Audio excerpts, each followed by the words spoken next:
So we have seen what enthalpy is now, and we have the value and the sign of the enthalpy change of a reaction can be calculated from enthalpies of formation. But where do these enthalpies of formation come from, right? So you go look them up in a book, but someone had to work them out in the first place to put them in the book, right? So what we want to do now is look at one way that you can experimentally determine values for enthalpy change.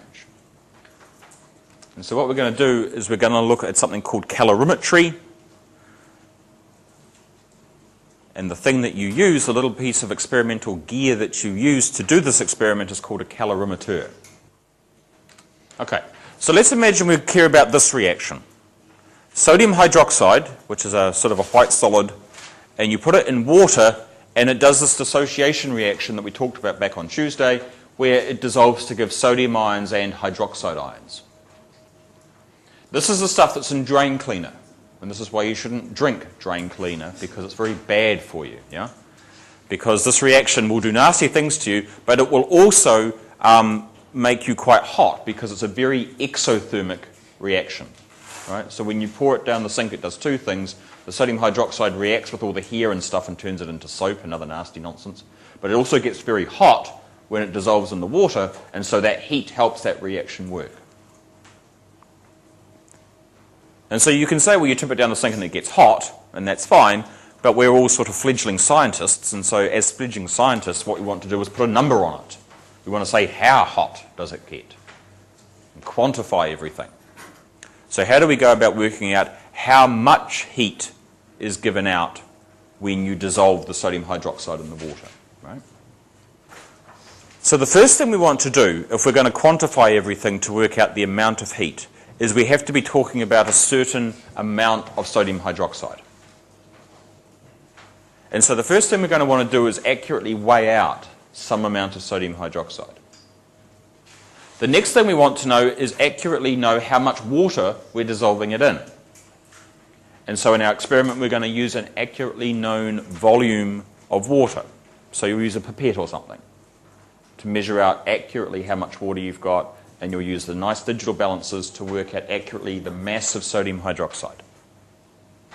And then what we do is we do the reaction inside a particular little piece of apparatus which is called a calorimeter. And here is the standard picture of a calorimeter that you see in all the textbooks and you will almost never use in the lab in your life. But this is the picture they always use. It's a couple of polystyrene coffee cups, one inside the other, right? And so the water goes in there and your sodium hydroxide goes in there. There's a thermometer in through the lid, because what you want to do is you want to accurately measure how hot the water gets. And there's also some sort of stirring device in there to help mix everything up. The ones you use in the lab are not going to be like that. They're just going to be beakers with insulating foam around them.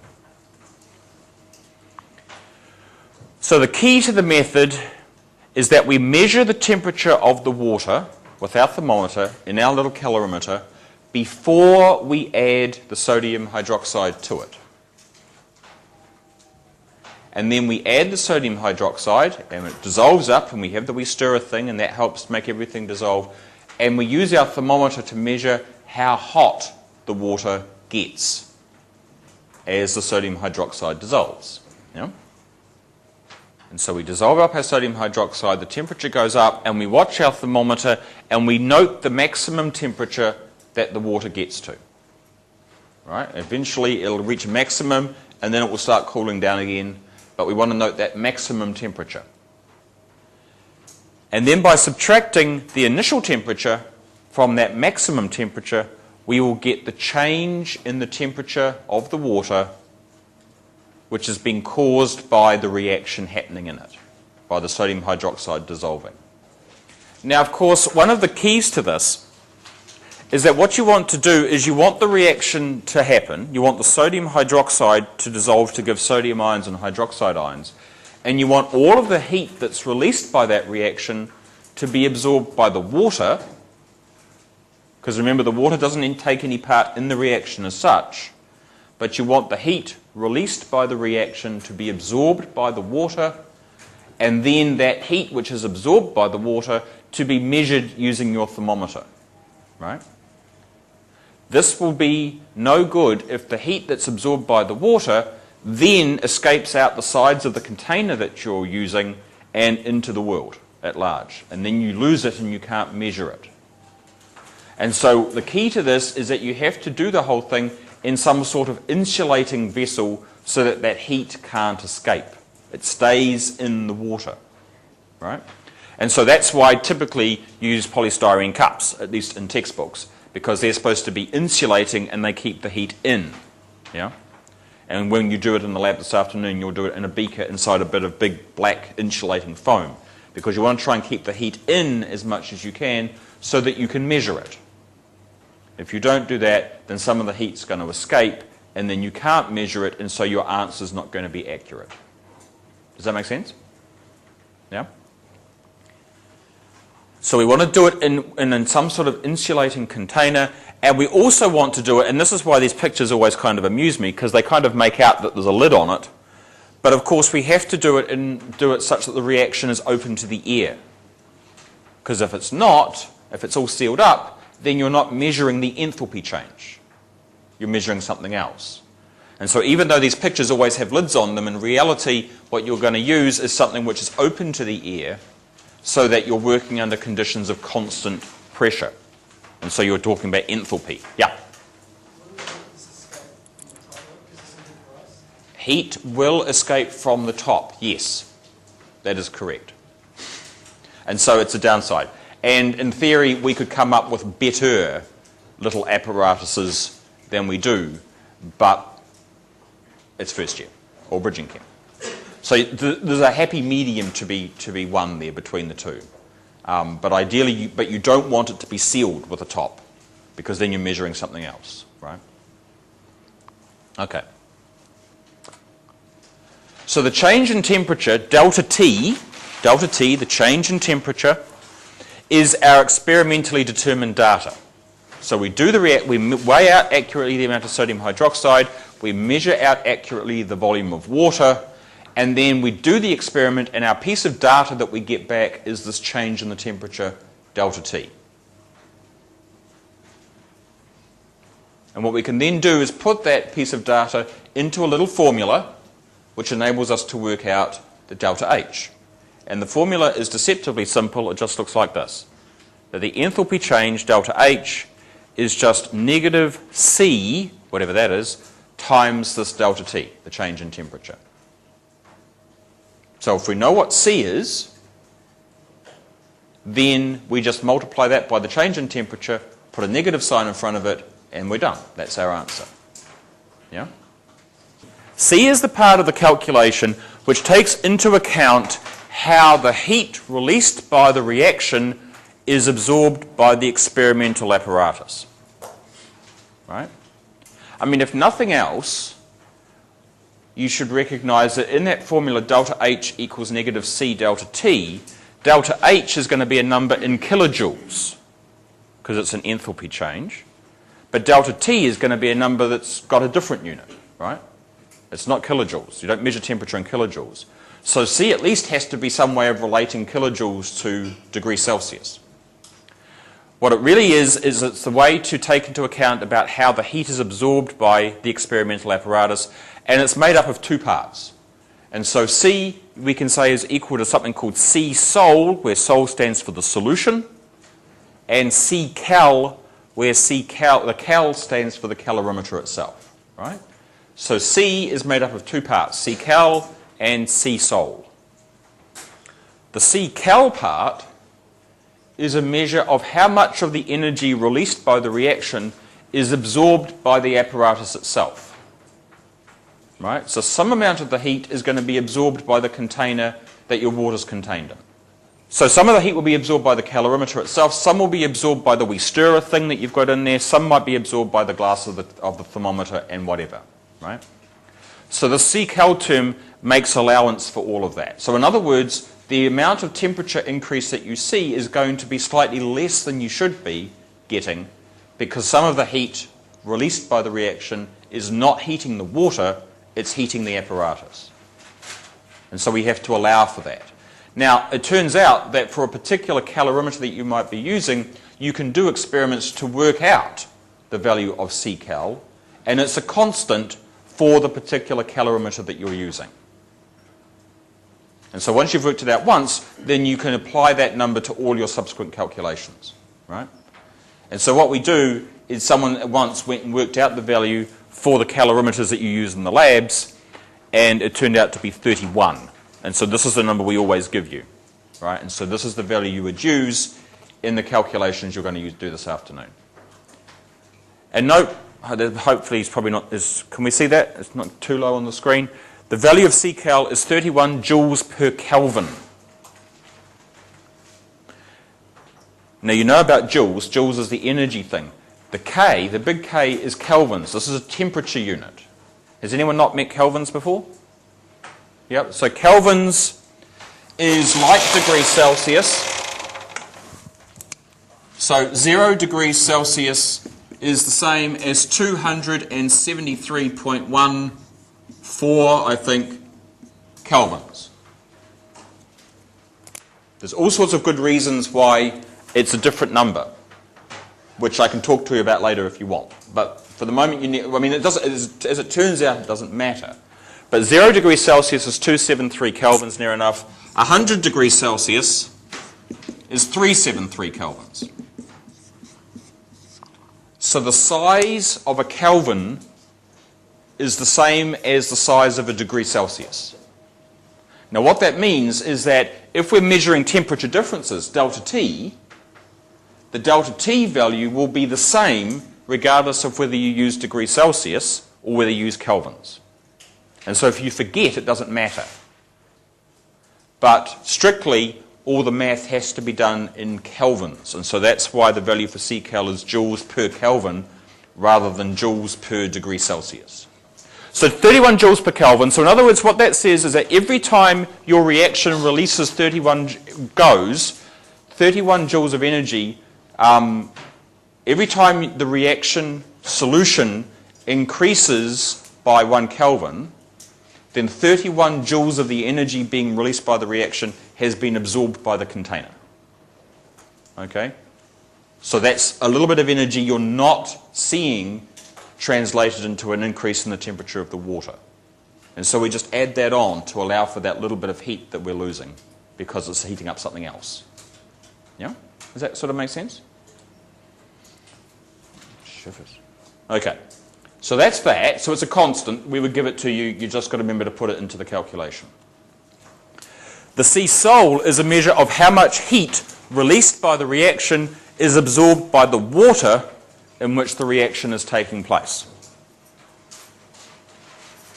Okay? And again, this is related to the fact that heat's measured in kelvins or degrees Celsius, but energy is measured in joules. So we need some way of relating one to the other.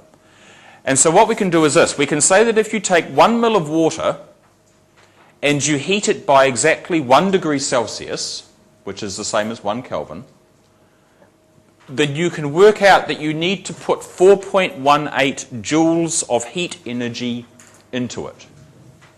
Right? So in a separate little experiment, if you take 1 ml of water and you warm it so that its temperature increases by exactly 1 degree, then you can work out that you had to put into it 4.18 joules of energy. And this turns out to be a constant, and we give it a fancy name. It's called the specific heat capacity of water in this case. You can have specific heat capacities of other things, but the specific heat capacity of water is given the symbol big C with a little W after it, W for water. And it's a constant, and so the constant looks like this. It's 4.18 joules per Kelvin per mil. Yeah? Do we ignore the heat capacity of the solute? You can assume that the heat capacity of your sodium hydroxide solution that you're making is the same as the heat capacity of pure water. That will always be the case unless you do have really, really concentrated solutions, which we would never, which you wouldn't do, right? Because then it just complicates things. I mean, you're right. If it was really soupy sodium hydroxide solution, that would be a different number. So we can read this 4.18 joules per Kelvin per mil as being 4.18 joules of energy needed per Kelvin increase in temperature per mil of water. Yeah? Does that sort of make sense? And see, you've got joules and you've got kelvins in here. So this is going to be the way that we can change our temperature change in kelvins into a number in joules.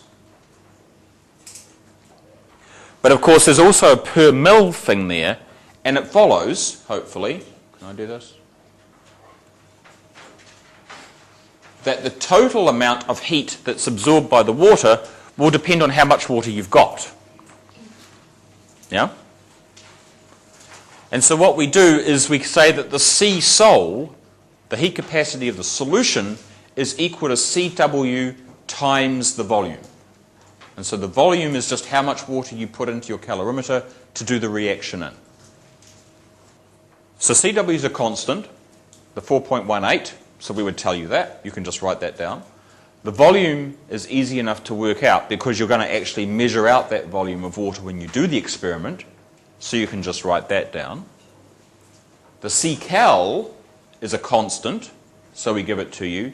You can just write that down. And so in the end, the formula, even though it starts off getting a bit complicated, in the end becomes relatively straightforward to use, right? So we can say that delta H is just the negative of 31 plus 4.18 times the volume, all times the change in temperature. So you measure delta T, you put in your value for the volume, and you just do the calculation. Right. So let's imagine that we did this. 2.3 grams of sodium hydroxide that you've weighed out on a little watch glass, and you're going to dissolve it in 25 mils of water. And when you do that in your little calorimeter and you measure the change in temperature, you find that the temperature of the water increased by 8.1 kelvins. And so if we want to work out the enthalpy change for that reaction, it's just a matter of doing this. We write out our formula, delta H equals the negative of 31, sorry, it's still missing brackets, 31 plus 4.18 times the volume, all times the change in temperature. So the volume's 25, so you put in the 25 there. Like we say, you can put it in mils because that 4.18 has units of joules per Kelvin per mil. And so it's the same, so that's okay. And then the 8.1 kelvins goes on the end. And if you do all that math and you remember desperately, carefully to not lose the negative sign, which is out the front. So you put the negative sign in and you get out an answer of negative 1,097 joules, or if you like, negative 1.097 kilojoules. What you could then do is convert that into a number in kilojoules per mole, right? That's the enthalpy change for the reaction that you've actually done. 2.3 grams of sodium hydroxide and 25 mils of water. But oftentimes you want to change that to a number in kilojoules per mole because then you can compare it with the sorts of numbers you might see in books because they'll always be in per mole of sodium hydroxide that reacts, right? Yeah? What's the 31? The 31 is the calorimeter, is the Ccal, yeah? Which is a constant. Yeah? Why do you use mils and not liters? Because the 4.18 has units of joules per Kelvin per mil. And so if we're going to multiply that by the volume, and that's a constant, yeah? And so if we're going to multiply that by the volume, the unit that you have your volume in has to be the same as the volume part of the unit in the constant. Yeah? Okay, to get that then in kilojoules per mole, it's just a matter of taking that enthalpy change and dividing it by the amount of sodium hydroxide that you used. And you know how to work out the amount of sodium hydroxide now. It's just going to be the mass of sodium hydroxide divided by the molar mass. And the molar mass you can work out by using your periodic table. And so it's 2.3 grams divided by 40 grams per mole. And so that's 0.0575 moles.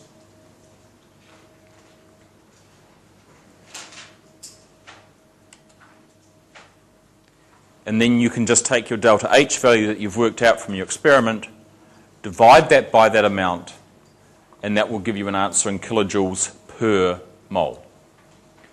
Just one little thing, I kind of took it upon myself to invent a system which will be, hopefully will be consistent, at least in everything I do, which is that delta RH is different to delta H in that delta RH has units of kilojoules per mole, whereas delta H just has units of kilojoules, right?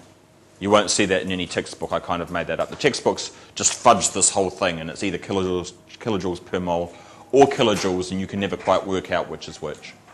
But at least in these lectures, hopefully that's going to be consistent, right? So, we have seen that you can use enthalpies of formation for working out the enthalpy change of a reaction. Okay, so if we give you the delta FH standard values, then you know to use that formula. The sum of the enthalpies of formation of the products minus the sum of the enthalpies of formation of the reactants. Yeah? If we say work out delta H, and here's some experimental data, a change in temperature from some sort of calorimetry experiment, then what we've just done is the way to proceed to work out the enthalpy change for the reaction.